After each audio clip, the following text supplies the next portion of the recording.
According to the FBI, hate crimes in America targeting Muslims or people who just appear to be Middle Eastern surged in the aftermath of 9/11. There is this cloud, with the hate crimes, with the profiling, with being rounded up.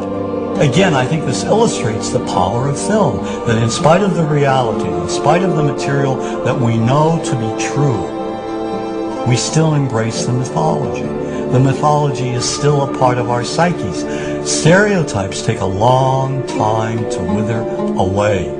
And for many of us, we're comfortable with our prejudices. We don't want to change. We've grown accustomed to this face.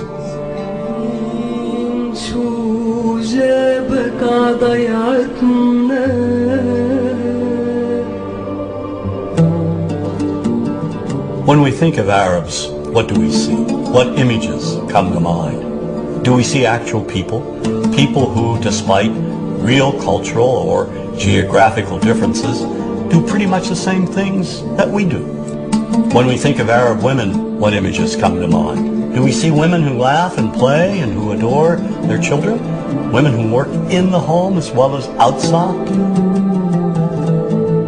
Would it come as a surprise to know that in many Arab countries, a majority of college students are actually women? What's our immediate image of Arab men? Do we see loving fathers? Men who want to provide for their families? What about Arab teenagers? Do we see them the way you would think about teenagers in other parts of the world?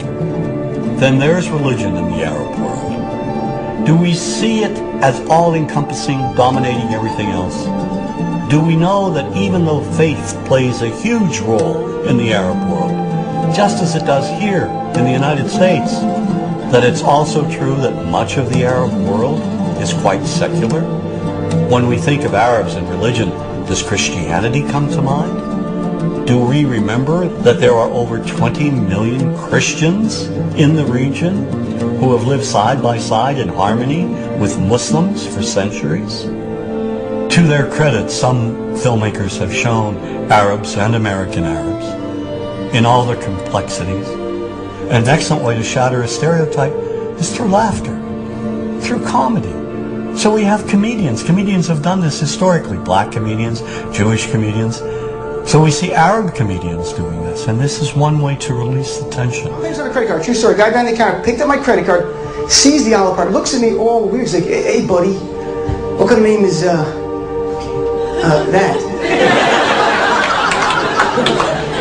I'm like, well sir, it's an Arabic name. He goes, what does this mean? So I'm like, well, translate it to English? It means peaceful, friendly Arab? But he's not happy. He goes, yeah, what Arab country is your family from? So I tried the most peaceful, popular one that he would like. So I'm like, we're from the same Arab country that Aladdin is from.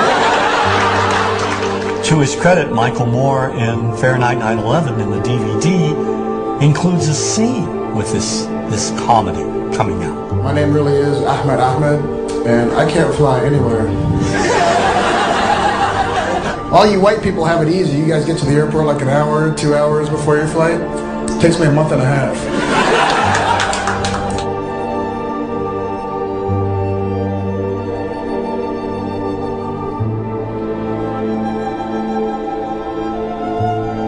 Nous vivons dans un monde qu'on peut critiquer, qui est le monde de la dérision.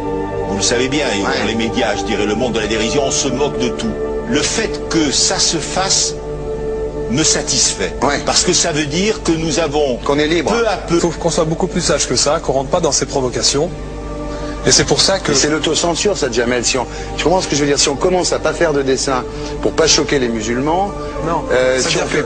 Pour moi, c'est de l'autocensure. C'est la fin de la liberté d'expression. Pour moi, la liberté d'expression, la liberté d'expression et le respect font partie, sont mariés ensemble. Moi, je suis pour la liberté d'expression.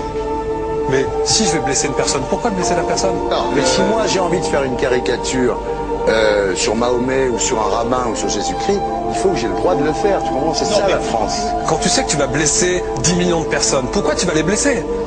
Pourquoi? C'est la liberté, c'est ça. C'est la liberté de...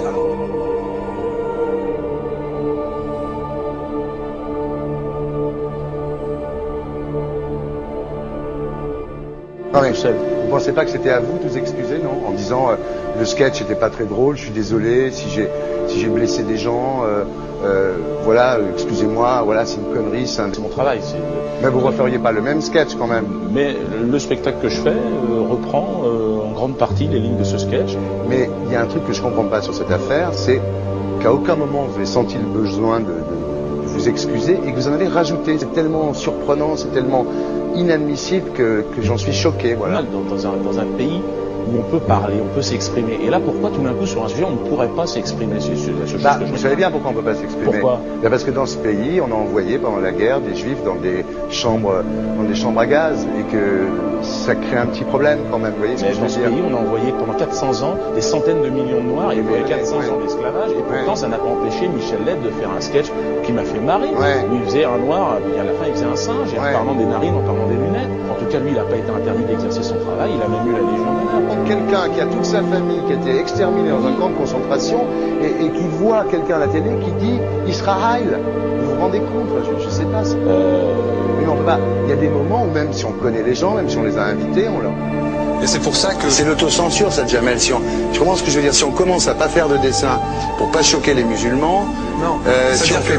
Pour moi, c'est de l'autocensure. C'est la fin de la liberté d'expression. Pour moi, la liberté. Et là, pourquoi tout d'un coup sur un sujet on ne pourrait pas s'exprimer sur ce sujet? Vous savez bien pourquoi on ne peut pas s'exprimer. Pourquoi? Parce que dans ce pays, on a envoyé pendant la guerre des juifs dans des chambres à gaz et que... Deux poids, deux mesures. La liberté pour tout le monde. C'est-à-dire? La liberté pour tout le monde. Il y a une personne comme Dieudonné qui a fait un rabbin, enfin qui a fait un colon juif, etc. Tous ces DVD ne sont plus dans les pactes. On l'empêche de venir, on l'empêche médiatiquement, on ne le voit plus. Alors que lui, c'est un comique. Plusieurs lois qui ont été faites contre l'antisémitisme.